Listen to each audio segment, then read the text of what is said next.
vamos a catar Don Mambrino Brut Nature. Es un vino espumoso elaborado por bodegas Don Mambrino de Pedro Muñoz, en la provincia de Ciudad Real, y amparado en la denominación de origen La Mancha. A la vista presenta un amarillo limonado, con algún reflejo verdoso. Aunque no sea una copa tipo flauta, se observa bien un desprendimiento muy constante de una burbuja muy fina que guarda un rosario en la superficie constante. Es un vino a la vista casi perfecto.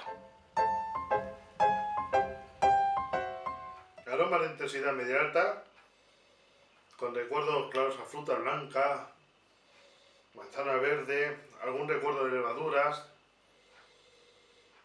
algo de herbal, algo de heno.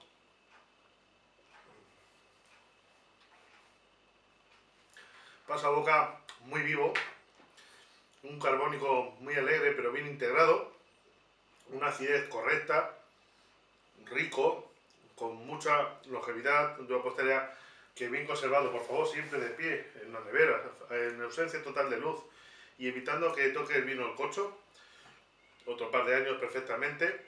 Y creo que sirviéndolo sobre 5 o 6 grados centígrados tendrá pues una buena armonía o maridaje pues de quesos de media curación a cualquier tipo de pescado, salmón, ahumados, salazones, encurtidos incluso.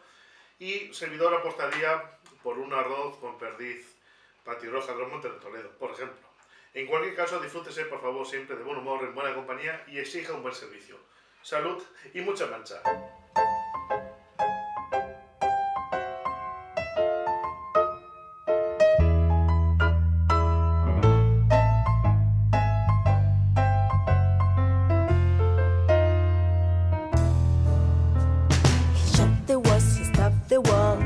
Like a preacher, where his truth, his cruelty.